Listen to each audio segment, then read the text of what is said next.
Hello, lovely people. Welcome to Ari Talks About Music. I'm Ari, and today I'll be reviewing the new James Marriott album, Don't Tell the Dog. Don't Tell the Dog is the second album from the English indie rock musician James Marriott. And admittedly, I was a little bit hesitant at first to get into this album, given how James Marriott also has a reasonably large following here on YouTube. And typically, YouTubers don't really make the best musicians, with the common label of YouTuber music being thrown around a lot. And there's definitely a lot of truth behind that the majority of YouTube music is pretty bad. However, I find that James Marriott is clearly talented and passionate enough about making music that he seems to have beaten that label and is still doing really well as a musician, which I think does come through quite well on this album, with a lot of the writing and the lyricism being genuinely quite good and very clearly a lot more than just a YouTuber trying to find another source of income. Ventriloquist is a very strong open to the album with a lot of very dreamy and almost but not quite shoegazy kind of effects. And I also really like the long, slow build-up, which for an opening track actually works surprisingly well. And I think that this song really does manage to incorporate a good selection of genres and influences, and especially I love the very choir-like vocals towards the end as well. Something's wrong, despite being a pretty standard and nothing special indie rock track. There's still actually quite a lot of charm to it for whatever reason. And I do love the guitar riff during the pre-chorus. That's definitely one of my favorite moments on the song, as well as the vocals, particularly in the chorus, but to be honest, just for the whole song, I think they are really good. And even the vocals as well, particularly good during the chorus, but are just fantastic for the whole song. Plasticine, however, despite also being a pretty run-of-the-mill indie rock song, I think this one does a lot less to keep it interesting, and does kind of just feel like it's following a format, which, don't get me wrong, the format does work, but it is very typical of this kind of sound. And unfortunately, I think this song just ends up feeling pretty generic more than anything, which I think is quite a shame, especially given how great the vocals are on this track, as well as a genuinely fantastic pre-chorus. But unfortunately, with how good the pre-chorus is, going into the chorus, it does just make it feel very underwhelming, which overall I think is kind of just the result of the whole song. It's Only Love is a much simpler ballad, and to be honest, I think it's actually one of the strongest songs on the album. I think it just feels very genuine and very unique, especially compared to how generic Plasticine was. And I also just have to mention the absolutely fantastic guitar work during the chorus, which I think just adds so much to the whole song. Food Poisoning is just an amazing, fun and catchy indie rock track, and definitely I think one of the most memorable songs here. The chorus is just brilliant and infectious, with these incredible vocal harmonies and this amazing groovy bass line that really feels like it's just enhancing every other element of the song. Toothache, again, I think is definitely one of the slightly more generic moments and overall makes itself a lot less memorable. There is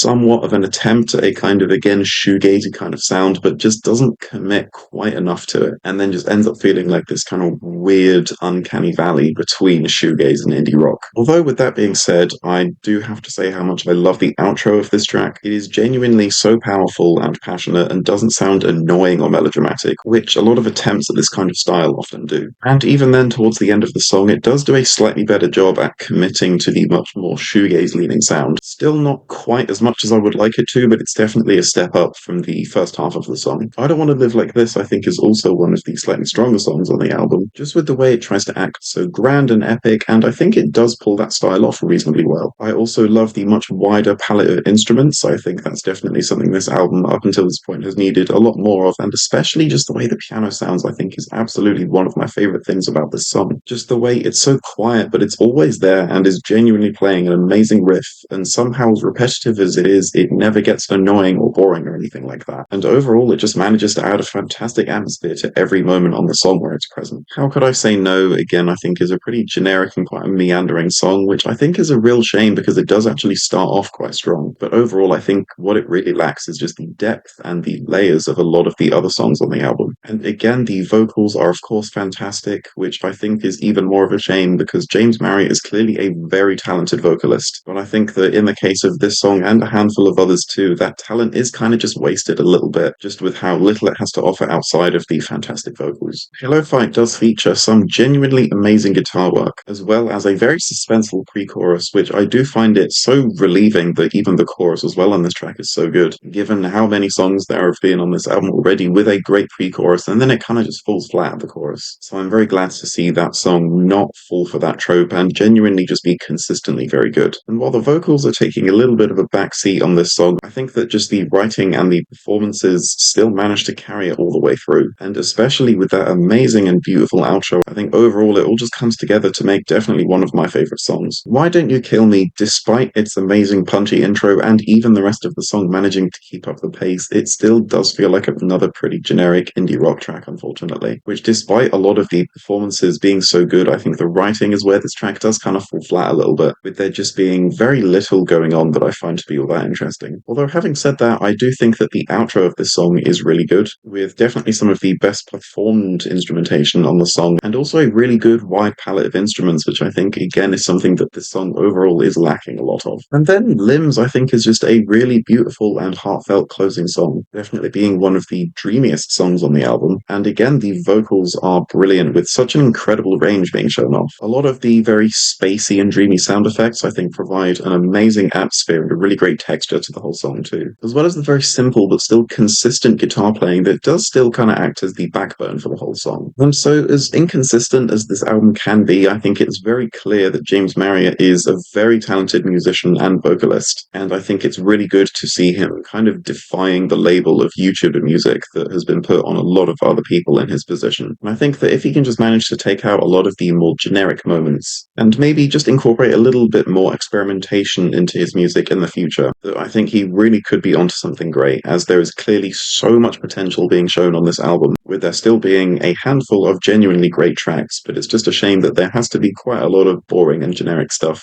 all in between that. And so for that reason, this album gets a 6 out of 10 from me. Thank you so much for watching this review. Please be sure to listen to this album yourself and tell me your thoughts below. Please leave a like if you liked the video, and please leave a dislike if you didn't like the video, and remember to stay hydrated.